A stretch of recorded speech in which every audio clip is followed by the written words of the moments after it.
Hello students, class eighth का third chapter. देखिए, हम क्लास एट्थ की साइंस के ऑलरेडी 2 चैप्टर कर चुके हैं। आज हम करने वाले हैं थर्ड चैप्टर, जिसका नाम सिंथेटिक फाइबर्स एंड प्लास्टिक्स। इससे पहले वीडियो स्टार्ट हो, मैं आप लोगों से एक इन्फॉर्मेशन शेयर करना चाहती हूँ, और वो इन्फॉर्मेशन सिर्फ इतनी है कि देखिए, एनसीईआरटी हम डेफिनेटली यहाँ पढ़ रहे हैं, लेकिन एनसीईआरटी की डिस्क्रिप्शन के अलावा कोई भी टॉपिक है, मान लीजिए कोई भी टॉपिक उठा लीजिए आप, जैसे नेचुरल और आर्टिफिशियल है, ठीक है। तो उस टॉपिक से रिलेटेड आपको पहले नॉलेज जितनी होनी चाहिए थी, आपका जो बेस तैयार होना चाहिए था, अगर वो तैयार नहीं है तो वो इन्फॉर्मेशन भी आपको इसी प्लेटफॉर्म पे प्रोवाइड करवाई जाती है, और इससे रिलेटेड जो एक्स्ट्रा इन्फॉर्मेशन है वो भी इसी प्लेटफॉर्म पे प्रोवाइड करवाई जाती है। तो ऐसा ना समझें वीडियो जब आप स्टार्ट करें कि यहाँ पे सिर्फ एनसीईआरटी का डिस्क्रिप्शन या यूँ कहें कि ट्रांसलेशन जो है वो करवाई जाती है, ठीक है।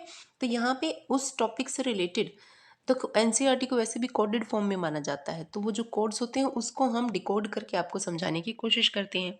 तो ठीक है, इतनी इन्फॉर्मेशन के बाद चैनल को सब्सक्राइब कर लीजिए, और चैनल को सब्सक्राइब करने की प्रमोशन के साथ हम चैप्टर करते हैं स्टार्ट। तो चलिए, the clothes which we wear are made of fabrics. देखिए, जो भी हम कपड़े पहनते हैं वो किसके बने होते हैं? फैब्रिक्स के, डेफिनेटली, ठीक है। कॉटन है, वुल है, ये सब क्या है? फैब्रिक्स हैं। So fabrics are made from fibre, और ये फैब्रिक्स जो हैं, जो फैब्रिक हैं, इनकी जो बेसिक यूनिट होती है वो होती है फाइबर्स, यानी रेशे। फाइबर्स को हम क्या बोलेंगे? रेशे, ठीक है। अब ये जो रेशे हैं ऑब्टेन्ड फ्रॉम नेचुरल और आर्टिफिशियल सोर्सेज, इनको, ये जो रेशे हैं, ये हो सकता है कि ये नेचुरल सोर्स से हमें अवेलेबल हुए हों, या फिर ये आर्टिफिशियल यानी मैन मेड हों। तो ये सारी चीज़ें हम डिटेल में समझेंगे इस चैप्टर में। So fibres are also used for making a large variety of household articles. ऐसा नहीं है कि फाइबर्स को हम सिर्फ फैब्रिक बना के एज अ क्लॉथ यूज़ करते हैं, ठीक है।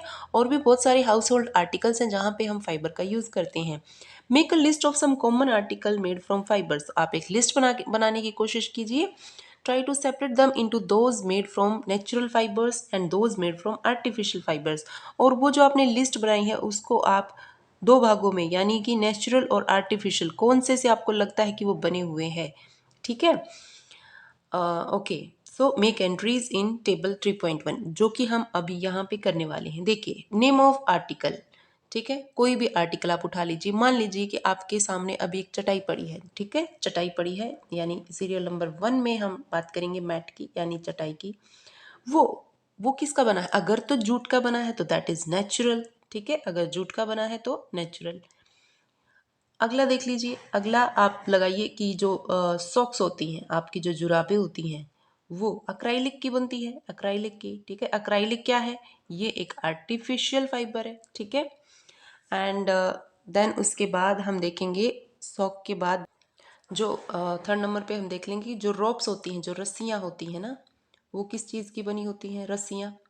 तो वो आपकी रस्सियाँ जो होती हैं वो आर्टिफिशियल की भी बनी हो सकती हैं और नेचुरल की भी बनी हो सकती हैं, ठीक है। उसके बाद हम देख लेंगे बोटल्स। बोटल्स, तो बोतल जो है वो हमारी पोलिस्टर की बनी होती है, पोलिस्टर, ठीक है, पोलिस्टर की। देन रस्सियाँ जो है वो नाइलॉन की बनी हो सकती हैं, आर्टिफिशियल में नाइलॉन की, ओके। देन बोतल के बाद हम देख लेंगे गुनी बैग जो होते हैं, जहाँ पे जो हम स्टोरेज के लिए यूज़ करते हैं ना, गुनी बैग्स, तो वो किस चीज़ के बने होते हैं? वो डेफिनेटली आपके नेचुरल फाइबर्स के बने होते हैं, ओके। तो आई होप ये टेबल आपको समझ आ गई है और आप इसको फिल कर लेंगे। So why did you label some fibres as artificial? तो हमने कुछ को हम आर्टिफिशियल फाइबर्स बोल रहे हैं, कुछ को हम नेचुरल फाइबर्स बोल रहे हैं, तो क्या डिफरेंस है दोनों के अंदर basically? So you have read in your previous classes, पिछली क्लासेस में आपने पढ़ा दैट नेचुरल फाइबर्स, सबसे पहले तो आप नेचुरल फाइबर्स के टाइप्स देख लीजिए। कॉटन एक नेचुरल फाइबर है, क्योंकि कॉटन का प्लांट होता है, ठीक है। वुल, वुल जो है वो भी एक नेचुरल फाइबर्स है। देखिए, नेचुरल फाइबर्स को भी हम 2 भागों में डिवाइड कर सकते हैं, यानी कि एनिमल से मिलने वाले और प्लांट से मिलने वाले, ठीक है। तो एनिमल एंड प्लांट, तो देखिए, प्लांट से हमें जोन जोन से नेचुरल फाइबर मिलेंगे वो है कॉटन, ठीक है, और है जूट, ओके। एनिमल की अगर हम बात करें तो वुल, यानी ऊल, ऊन जो होती है वो हमें शिप से मिलती है, और जो सिल्क, सिल्क वो हमें सिल्क वॉर्म से मिलता है, ठीक है। समझ गए? तो ये सब क्या है? ये है नेचुरल फाइबर्स के दो कि एनिमल सोर्स से मिले हैं कि प्लांट सोर्स से मिले हैं। ओके, उसके बाद the synthetic fibres on the other hand, natural fibres तो आपको मिल गए हैं, ठीक है। जो आर्टिफिशियल या सिंथेटिक फाइबर्स हैं are made by human beings, उनको कौन बनाएगा, उनको बनाएंगे human beings, that is why these are called synthetic, यानी मैन मेड भी इनको या आर्टिफिशियल भी इनको कहा जा सकता है, ठीक है जी। तो देखिए अब हम जान लेते हैं व्हाट आर सिंथेटिक फाइबर्स। ये सिंथेटिक फाइबर्स, ठीक है, ह्यूमन बीइंग ने बनाए हैं, ठीक है, लेकिन ये बेसिकली होते क्या है। तो यहाँ पे हम देखेंगे try to recall the uniform pattern found in a necklace of beads joint with the help of a thread. देखिए नेकलेस में बीड्स जो होती है ना, बीड्स जो होती है उनको पिरोया जाता है एक थ्रेड में, ठीक है। और try to join a number of paper clips together to make a long chain, या फिर पेपर क्लिप्स को आप ज्वाइन करके और एक लंबी चेन बनाने की कोशिश कीजिए। Is there any similarity between these two, क्या इसमें, इन बीड्स वाले में और इसमें पेपर क्लिप की चेन में क्या आपको कुछ डिफरेंस दिखाई देगा, ठीक है। देखिए यहाँ पे करके दिखाया गया है, beads and paper clip join to form long chains. तो देखिए यहाँ पे जो सिंथेटिक फाइबर होता है ना, वो एक चेन होती है, चेन होती है मतलब किस चीज़ की चेन होती है, तो स्मॉल स्मॉल यूनिट जो होती है ना आपस में ज्वाइंट करके और क्या बना देती हैं, एक बड़ी लंबी चेन बना देती हैं, ठीक है। अब ये जो स्मॉल यूनिट्स होती हैं इनको बोला जाता है मोनोमर यूनिट्स, मोनोमर, मोनो मतलब एक, ठीक है, मोनोमर यूनिट्स। तो ये एक मोनोमर है, ये एक मोनोमर है, ये भी, ये भी, ये भी, ठीक है। और इन सब ने मिलके क्या बना दिया, एक लंबी चेन जिसको बोलेंगे पोलीमर, ठीक है। पोली मतलब बहुत, पोलीमर, ठीक है। Now so a synthetic fiber is also a chain of small units joined together, ठीक है। Each small unit is actually a chemical substance. Many such small units combine to form a large single unit जिसको हम polymer कहेंगे। The word polymer comes from the two Greek words. poly मतलब मैंने बताया many यानी बहुत, and mer मतलब part यानी unit, ठीक है। तो so a polymer is made of many repeating units, और वो ये रिपीटिंग यूनिट्स क्या है, मोनोमर्स आपस में जुड़ जुड़ के क्या बना रहे हैं, पोलीमर बनाते हैं, ठीक है। ओके, सो उसके बाद हम देखते हैं, हाँ जी, यहाँ पे देखो पॉलीमर का एग्जाम्पल बता दिया गया है। पॉलीमर जो होते हैं ना वो नेचर में भी मिलते हैं, जैसे कॉटन, कॉटन क्या है, एक पॉलीमर है। किसका पॉलीमर है, तो देखो वो एक सेलुलोज जो होता है ना, कार्बोहाइड्रेट की एक फॉर्म होती है सेलुलोज, उसका पॉलीमर होता है। यानी एक सेलुलोज से दूसरा सेलुलोज, तीसरा से, ऐसे जुड़ के क्या बना देंगे, कॉटन बना देंगे, ठीक है। Okay, cellulose is made up of a large number of glucose units. अब सेलुलोज खुद क्या है, सेलुलोज खुद एक पॉलीमर है, किसका, ग्लूकोज, जो कि कार्बोहाइड्रेट की फॉर्म है। तो बहुत सारे ग्लूकोज मिलके क्या बनाएंगे, सेलुलोज, ठीक है। और कॉटन क्या है, कॉटन एक पॉलीमर है, किसका, सेलुलोज का, यानी बहुत सारे सेलुलोज मिलके क्या बनाएंगे, कॉटन, ठीक है। सो यहाँ पे हम टाइप जानेंगे सिंथेटिक फाइबर्स की। तो सबसे पहले हम बात करेंगे रेयोन की। तो आपने पढ़ा है 7th क्लास में कि silk fibre obtained from silk worm, अभी बताया था ना मैंने, animal source of natural fibre में सिल्क वॉर्म, जो कि सिल्क वॉर्म जो कि सिल्क प्रोड्यूस करता है, वॉज डिस्कवर्ड इन चाइना। देखिए चाइना में कहा जाता है कि एक रानी जो है वो शहतूत के पेड़ के नीचे बैठ के और चाय पी रही थी, बैठी बैठी चाय पी रही थी, ठीक है।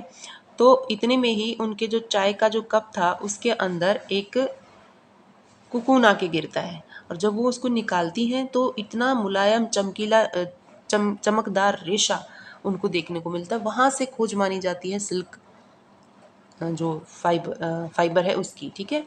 सो ये डिस्कवर हो गया था चाइना में, सिल्क रूट के नाम से भी जाना जाता है, चाइना से जो कनेक्ट करता है, and was kept as a closely guarded secret, इसको एज अ सीक्रेट रखा गया फॉर अ लॉन्ग टाइम, ठीक है।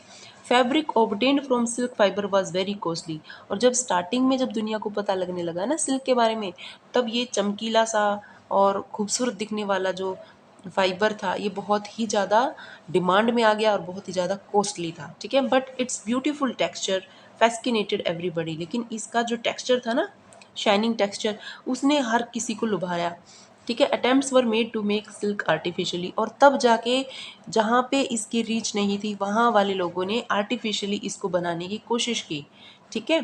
Towards the end of 19th century का अंत आते आते यानी 1880 90, ठीक है, इस दौरान क्या हुआ कि scientist were successful in obtaining a fibre having properties similar to that of silk, silk जैसा दिखने वाला एक आर्टिफिशियल फाइबर बनाने में कामयाब हो गए scientist. Such a fibre was obtained by chemical treatment of wood pulp. अब इसके लिए क्या लिया जाता था रॉ मटेरियल? तो वुड जो होती है ना, वुड के जो बीच का जो पल्प होता है, वुड पल्प लिया जाता था। ठीक है, तो ये आपसे क्वेश्चन पूछा जा सकता है कि रेयोन में किस चीज़ का यूज़ होता है। तो केमिकल ट्रीटमेंट करवाएंगे, वुड पल्प ले लिया है, अब इसको केमिकली ट्रीट करवाएंगे। ठीक है, कुछ केमिकल्स डालेंगे इसके ऊपर।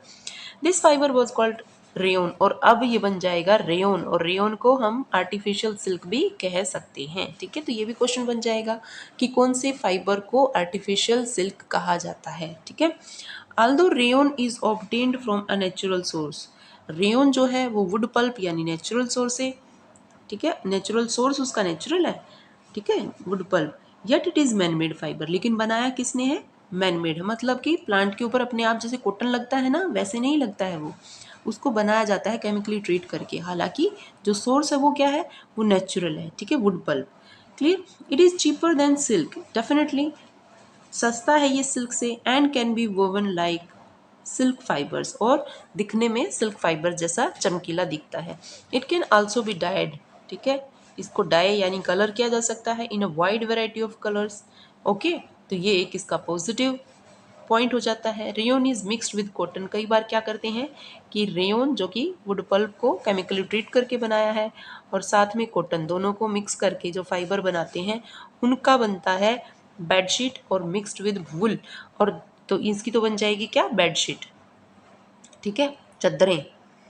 और अगर रेयोन में वुल मिक्स कर दिया जाए तो क्या बन जाता है आपका? कारपेट। ठीक है, तो ये बहुत सारे क्वेश्चंस हैं जिनके आंसर आपको अभी यहाँ मिलने वाले हैं। ओके, तो अगर रेयोन के अंदर हम क्या मिक्स कर देंगे?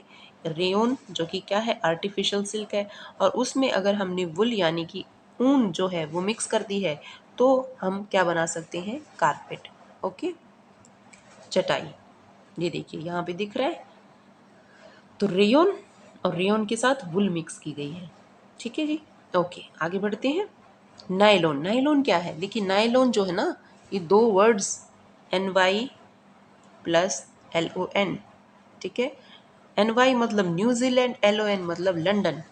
तो देखिए, it is man made fibre definitely.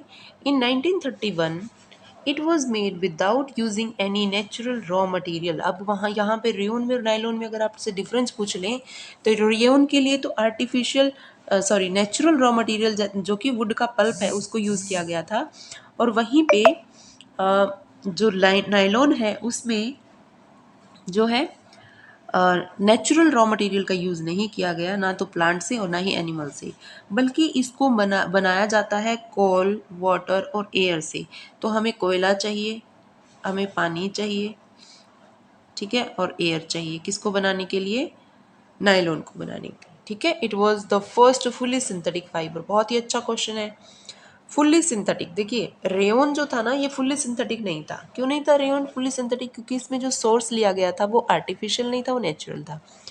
और नायलॉन जो है वो फुल्ली सिंथेटिक है। ओके, नायलॉन फाइबर, अब इसकी विशेषताएं यानी पॉजिटिव पॉइंट्स आप जान लो क्या, कि नायलॉन जो है बहुत ही स्ट्रॉन्ग, इलास्टिसिटी होती है इसमें, एंड लाइट वेट होता है मतलब हल्का होता है। ठीक है, लस्ट्रस मतलब चमक होती है इसमें, it was lustrous and easy to wash, आराम से धुल जाता है। So it became very popular for making clothes. तो उस टाइम पे जब इसको बनाया गया था उस टाइम में बड़ा पॉपुलर हुआ। We use many articles made from nylon. देखिए अब मैं बताने वाली हूँ हम नायलॉन का क्या क्या यूज़ करते हैं, और ये प्रॉपर्टीज से आप इसको मैच करने की कोशिश कीजिएगा। तो सबसे पहले है सॉक्स, जो आप जुराबे पहनते हैं। ठीक है, क्या वो स्ट्रॉन्ग इलास्टिक नहीं होती? बिल्कुल होती हैं, लाइट वेट भी होती हैं। ठीक है, lustrous and easy to wash. ठीक है, रोब जो होती हैं वो भी नायलॉन की बनाई जाती हैं। टेंट्स, ठीक है, क्योंकि स्ट्रॉन्ग होता है ना, स्ट्रॉन्ग, ये देखो सबसे पहले स्ट्रॉन्ग इलास्टिक। ठीक है, टूथ ब्रशेज वेरी इंपॉर्टेंट, आपसे स्ट्रेट अवे क्वेश्चन पूछ लिया जाएगा कि जो टूथ ब्रश है आउट ऑफ द फॉलोइंग कौन से सिंथेटिक फाइबर से बनाई जाती हैं। ठीक है, सो टूथब्रश। कार सीट की जो बेल्ट होती हैं कितनी स्ट्रॉन्ग होती हैं वो भी।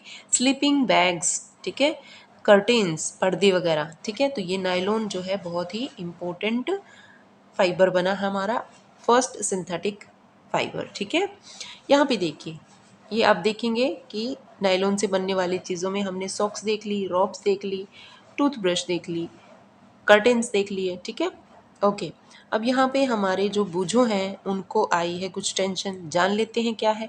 Is nylon fibre really so strong that we can make nylon parachutes and ropes for rock climbing? तो बिल्कुल नायलॉन का फाइबर जो होता है स्ट्रॉन्ग तो होता ही है, इसका पॉजिटिव पॉइंट है सबसे बड़ा। ठीक है, तो नायलॉन के parachute and ropes for rock climbing हम बना सकते हैं। ओके जी, आगे बढ़ते हैं। तो आगे हम देखेंगे, ये देखो यूज ऑफ नाइलॉन फाइबर। ठीक है, ये क्या दिख रहा है आपको, ये पैराशूट दिख रहा है। ठीक है, और ये बंदा इस रॉप की मदद से कहाँ चढ़ रहा है, माउंटेन के ऊपर क्लाइंब कर रहा है। ठीक है, तो ये जो मटेरियल, ये जो रॉप्स यूज की गई हैं, ये बहुत स्ट्रांग होनी चाहिए, नहीं तो ये कहाँ जाएगा, इसका क्या अंत होगा। ठीक है, तो इसीलिए नाइलॉन फाइबर को हम बहुत ज़्यादा स्ट्रांग मानते हैं। Also use for making parachutes and ropes for rock climbing. Okay, तो बुझो कि यहाँ पे जो क्यूरी थी वो मिट चुकी है। A nylon thread is actually stronger than a steel wire. Very very very important. क्या, नाइलॉन का जो धागा होता है ना, थ्रेड जो होता है, वो स्टील की वायर से भी ज़्यादा स्ट्रॉन्ग होता है। Let us find out. तो एक्टिविटी करने के लिए बोलेगा अभी आपको ये। हाँ बिल्कुल, देखिए, तो इसने बोला है आप क्या कीजिए, take an iron stand with a clamp. ठीक है जी, हमने एक आयरन का स्टैंड ले लिया है, साथ में हमने क्लैम्प लगा दी है उस पर। Take a cotton thread of about 60 centimetre length. Cotton का थ्रेड लेंगे कितना, 60 सेंटीमीटर। ठीक है, tie it to the clamp. Clamp से इसको हमने बांध दिया है, टाई कर दिया है। ठीक है, so that it Hanks freely from its shown. और ऐसे ये जो है फ्रीली यहाँ हैंग करता हुआ आपको दिखाई देना चाहिए। अब क्या करेंगे, फ्री एंड पे हम कुछ सस्पेंड करेंगे। क्या सस्पेंड करेंगे, कहाँ गया, हाँ, at the free end suspend क्या, a pen so that weight can be placed in it. ठीक है, एक पेन बांध दीजिए ताकि उसके अंदर आप कोई भी वेट रख सकें। Add weight one by one. अब वो जो पेन आपने बांधा है ना उससे, अब उसके ऊपर ना वन बाय वन जो है वेट जो है आप रखने की कोशिश कीजिए, और तब तक रखते जाइए। हल्का रखा, फिर उससे थोड़ा सा हैवी रखा, फिर और हैवी रखा, जब तक ये जो धागा है ये टूट ना जाए। Note down the total weight required to break the thread. अब आप देखें, कॉटन का थ्रेड है ना, वो थोड़े से वजन पे ही टूट जाएगा। ठीक है, यानी इतनी स्ट्रेंथ इसमें नहीं होती है। Repeat the same activity with threads. फिर आप वुलन का जो थ्रेड है वो ले लीजिए, फिर पॉलिस्टर का, सिल्क का, नायलॉन का, और आप देखेंगे कि नायलॉन जो होता है ना वो सबसे स्ट्रोंगेस्ट है। ठीक है, उसका जो धागा है वो इतना जल्दी नहीं टूटता है। तो आप क्या कीजिए, अरेंज कीजिए इन थ्रेड्स को कि कौन सा पहले टूटा, कौन सा उसके बाद, कौन सा और ज़्यादा वेट ले पाया। ठीक है, तो आप देखेंगे कि कॉटन जो है वो वाकई में काफ़ी, तो यहाँ पे आपको लिखना होगा कि कितना ग्राम, कितना केजी आपने वेट रखना पड़ा कि वो कॉटन का थ्रेड टूट गया। फिर वुल का, सिल्क का, नायलॉन का, इनकी सब की आपको स्ट्रेंथ यहाँ पे लिखनी होगी। Okay, you may use. अब यहाँ पे देखिए आपने क्या किया था, ये पेन लिया था ना, पेन के ऊपर ये आप वेट रख रख के देख रहे। अगर पेन नहीं है तो आप क्या यूज़ कर सकते हैं, हुक यूज़ कर सकते हैं जो यहाँ से लगा हुआ हो, या फिर एक nail on the wall for hanging the fibre, and a polythene bag at the other end. In place of weights you may use marbles. Marbles यानी जो कंचे होते हैं उनका यूज़ कर सकते हैं अगर आपके पास वेट नहीं है तो। ठीक है, प्रिकॉशन क्या लेना है कि जितने भी थ्रेड हैं वो सभी एक ही लेंथ के, ऐसा ना हो कि एक की लंबी लेंथ ले ली है, एक की कम लंबी ली है, almost of the same thick. एक ना हो बिल्कुल पतला ले लिया, एक बहुत मोटा ले लिया है। ठीक है, तो डेफिनेटली एक ही लेंथ के और एक ही साइज शेप के आपको वो थ्रेड्स जो हैं वो लेने हैं। ठीक है, तभी तो कंपटीशन होगा ना बराबरी का।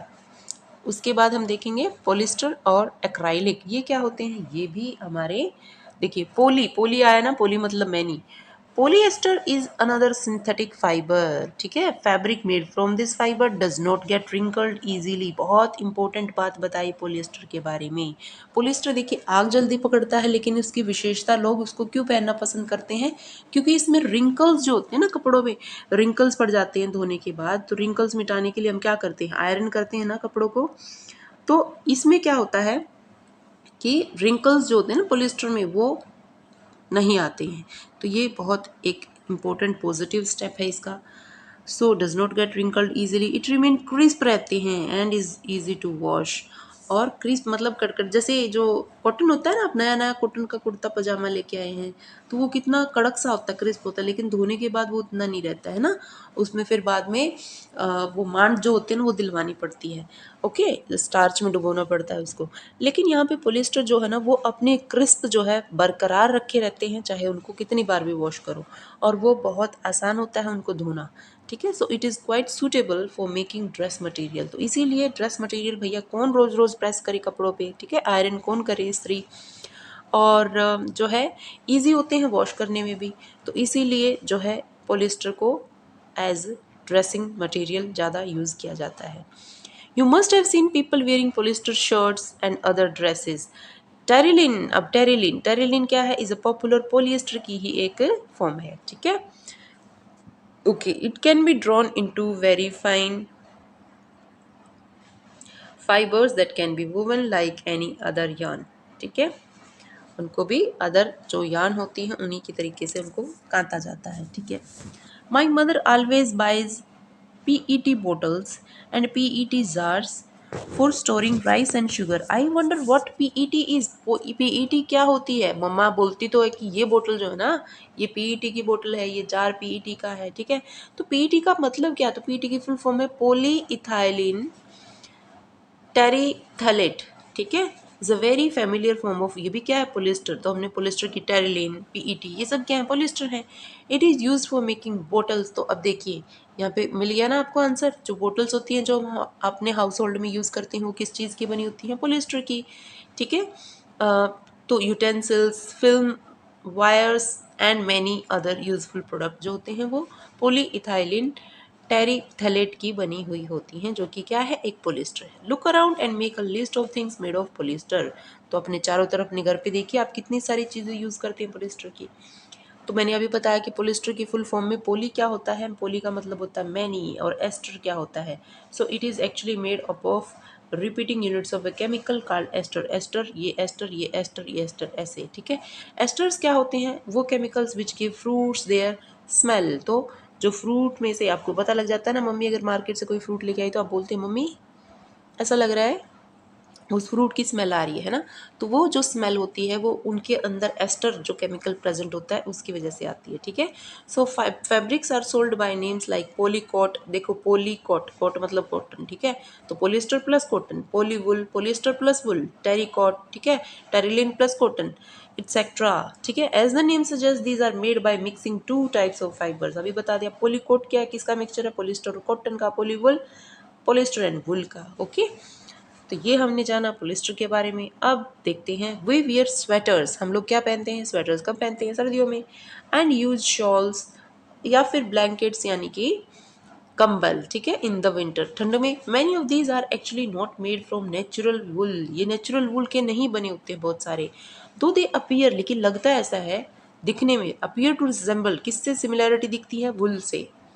These are prepared from another type of synthetic fiber। ये किस फाइबर से, सिंथेटिक फाइबर से बने होते हैं, और उसको बोलते हैं अक्राइलिक, यानी जो वुल लाइक होता है वो होता है अक्राइलिक। आपसे पूछ लिया जाए आर्टिफिशियल सिल्क या सिल्क लाइक होता है रेयन, और आर्टिफिशियल वुल या फिर वुल लाइक होता है एक्राइलिक। ठीक है, the wool obtained from natural sources is quite expensive. Again वही बात है, सिल्क एक्सपेंसिव था इसलिए रेयन खोजा गया, रेयन बनाया गया, खोजा क्या गया। ठीक है, इसी तरीके से जो नेचुरल जो वुल होती है वो महंगी होती है। ठीक है, एक्सपेंसिव होती है। Where is clothes made by acrylic are relatively cheap. ठीक है, तो ये चीप होती है। ठीक है, सस्ती होती है। They are available in a variety of colour. Same thing, rayon को हम अलग अलग डाइज में कलर कर सकते थे ना, वैसे ही यहाँ पे एक एक्राइलिक की भी क्या खूबसूरती है कि इसको अलग अलग कलर्स में हमें वो मिल जाती है। Synthetic fibres are made durable and affordable which makes them more popular. तो ये एक आपसे क्वेश्चन पूछ लेंगे क्या,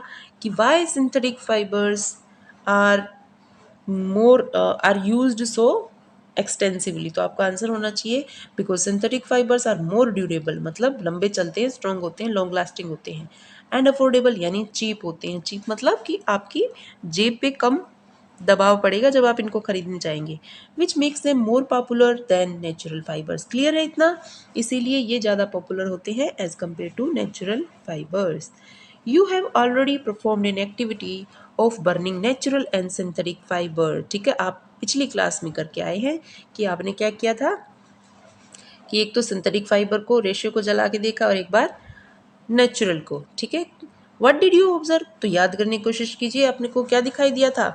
when you burn synthetic fibre, जब आप सिंथेटिक फाइबर्स को बर्न करते हैं तो you find that their behavior is different from that of natural fiber. You must have noticed the synthetic fibers melt on heating.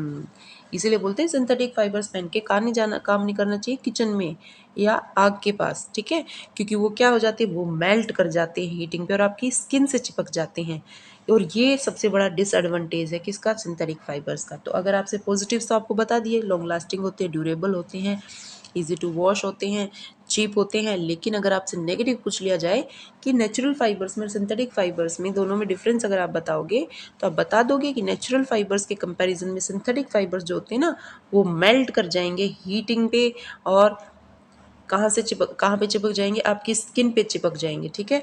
This is actually a disadvantage of synthetic fibres. If the clothes catch fire, अगर वो fire catch कर ले it can be disastrous, ठीक है। The fabric melts and sticks to the body of the person wearing it, जिस बंदे ने उसको पहन रखा है उसकी बॉडी से चिपक जाएंगे। We should therefore not wear synthetic clothes while working in the kitchen और इन अ लैब। तो इसीलिए लैब में काम करते हैं जहाँ पे आप एसिड वगैरह से आपका वास्ता पड़ता रहता है, या फिर आप किचन में काम करते हैं, ठीक है, चूल्हे के पास रहना पड़ता है आपको, तब आपको अवॉइड करना चाहिए कि आप सिंथेटिक फाइबर्स ना पहने। रीज़न आपको पता ही लग गया है, ठीक है। अब पहेली मैडम ये कुछ बोल रही हैं, सुन लेते हैं क्या। ओ, now I understand why my mother never wears polyester clothes while working in the kitchen। अब इसको इसकी बत्ती जली ये बताने के बाद कि भैया ये मेल्ट करते हैं, कि इसीलिए तो मेरी मम्मी किचन में काम करते हुए सिंथेटिक फाइबर्स यानी पोलिस्टर वगैरह नहीं पहनती हैं, ठीक है। So all the synthetic fibres are prepared by a number of process. हमने देखा ना कोई वुड पल्प से बनाया जा रहा है, जिस किसी को बनाने में कोल यानी कोयला, वाटर और एयर का यूज़ हो रहा है, ठीक है। तो all the synthetic fibres are prepared by number of processes using raw materials of petroleum origin. अब जो रॉ मटेरियल होगा ना वो पेट्रोलियम ओरिजिन का होगा, तो इनको हम इसीलिए पेट्रोकेमिकल्स भी कह सकते हैं, यानी पेट्रोल की रिफाइनिंग से जो केमिकल्स प्रोड्यूस होते हैं उनको पेट्रोकेमिकल्स कहा जाता है। अब यहाँ पे करेक्टर्स देख लेते हैं सिंथेटिक फाइबर्स के, क्या क्या गुण हैं, क्या क्या विशेषताएं हैं, ठीक है। तो imagine that it is a rainy day. आप इमेजिन कीजिए कि बारिश हो रही है झमाझम। What kind of umbrella would you use and why. क्या आप कॉटन का अम्ब्रेला लेके जा सकते हैं बाहर, पूरा गीला हो जाएगा, पूरा टपकना शुरू हो जाएगा, ठीक है। तो कैसा आप अम्ब्रेला लेके जाएंगे और क्यों। Synthetic fibres possess unique characteristic which make them popular dress material. ये तो हमने देखा कि क्यों उनको पॉपुलर ड्रेस मटेरियल, भैया उनमें रिंकल्स नहीं आते, इजी टू वॉश होते हैं, दे ड्राई अप वेरी क्विकली। अगला है कि वो बहुत जल्दी सूख जाते हैं, ड्यूरेबल होते हैं, लॉन्ग लास्टिंग होते हैं, एक बार आपने खरीद लिया तो सालों साल चलेगा। लेस एक्सपेंसिव यानी कि सस्ते होते हैं, रेडीली अवेलेबल अवेलेबल होते हैं मार्केट्स में, ऐसा नहीं है कि आपको दूसरी कंट्री से इनको इंपोर्ट करना पड़ेगा। एंड ईजी टू मेंटेन यानी प्रेस वगैरह करके रखने की ज़रूरत नहीं होती है, ठीक है। तो ये सारे करेक्टरिस्टिक्स आपसे क्वेश्चन में पूछे जा सकते हैं। अब इसने बोला है कि एक एक्टिविटी आप करके देखिए और खुद से जानिए कि क्या होता है। तो एक्टिविटी कौन सी है भाई, ये है एक्टिविटी। इसमें क्या किया गया है, तो इसमें बताया गया है कि भैया आप क्या कीजिए, दो क्लोथ्स ले लीजिए, take two pieces cloth pieces of the same size, size सेम होना चाहिए, रफली half a metre square each, ठीक है। One of these should be from natural fibres, एक आपने नेचुरल फाइबर्स वाला ले लिया है, the other could be a synthetic और दूसरा सिंथेटिक ले लो। You can take help of your parents, अगर आपको नहीं पता है तो आप अपने पेरेंट्स की हेल्प ले सकते हैं कि मम्मी ज़रा मेरे को एक नेचुरल फाइबर वाला कपड़ा दे दो और एक आप मेरे को सिंथेटिक फाइबर वाला कपड़ा दे दो, ठीक है। इन selecting these pieces soak the pieces in different mugs. आप क्या कीजिए, दो मग्गे ले लीजिए, दो मग ले लिया आपने, ठीक है, दो मग ले लिए हैं और इन मग्गों में आपने क्या डाल दिया, इन कपड़ों को, ठीक है, containing the same amount of water, पानी उतना ही डालें। Take the pieces out of the, अब बाद में उन कंटेनर से उन पीसेस को निकाल लें, उन टुकड़ों को, आफ्टर 5 मिनट्स 5 मिनट के बाद, and spread them in the sun for a few minute. अब क्या करें, निकाल के उनको एक रस्सी पे क्लिप के मदद से टांग दें, ठीक है। Compare the volume of the water remaining in the each container. अब ये देखिए कि कंटेनर के अंदर कौन से कंटेनर में अभी ज़्यादा पानी बचा हुआ है, ठीक है। इसका मतलब किसने ज़्यादा, कौन से कपड़े ने पानी ज़्यादा एब्जॉर्व किया है, एब्जॉर्व करना यानी सोखना, So do synthetic fibers soak less or more water than the natural fabrics? Do they take less or more time to dry? तो दोनों के ही आंसर आपको मिल जाएंगे। तो हम जानेंगे कि नेचुरल फाइबर्स को ज़्यादा पानी लगता है क्योंकि वो ज़्यादा पानी सोखते हैं, और वो फिर ज़्यादा पानी सोखते हैं, उनके अंदर ज़्यादा पानी है तो उनको सूखने में भी टाइम ज़्यादा लगता है। ठीक है। What does this activity tell us about the characteristics of the synthetic fibers? तो वाटर एब्जॉर्बिंग जो करेक्टरिस्टिक होता है उसकी बात की जा रही है, या फिर जो जल्दी सूखते हैं। Find out from your parents about the durability, cost and maintenance. अब कॉस्ट का आपको पता नहीं होगा तो मम्मी से पूछ लीजिए कि मम्मी कौन सा कपड़ा ज़्यादा महंगा पड़ता है, पॉलिस्टर खरीदने जाते हो वो, या कॉटन खरीदते हो वो। ठीक है। So compare to the natural fabrics. अब हम बात करेंगे प्लास्टिक्स की, कि प्लास्टिक्स जो होते हैं वो कहाँ कहाँ हम यूज़ करते हैं और कितनी तरह के होते हैं। तो अभी तो ये काफ़ी लंबा टॉपिक है, तो इसके लिए हम अगली वीडियो में प्लास्टिक्स को पढ़ेंगे। ठीक है। Okay, thank you.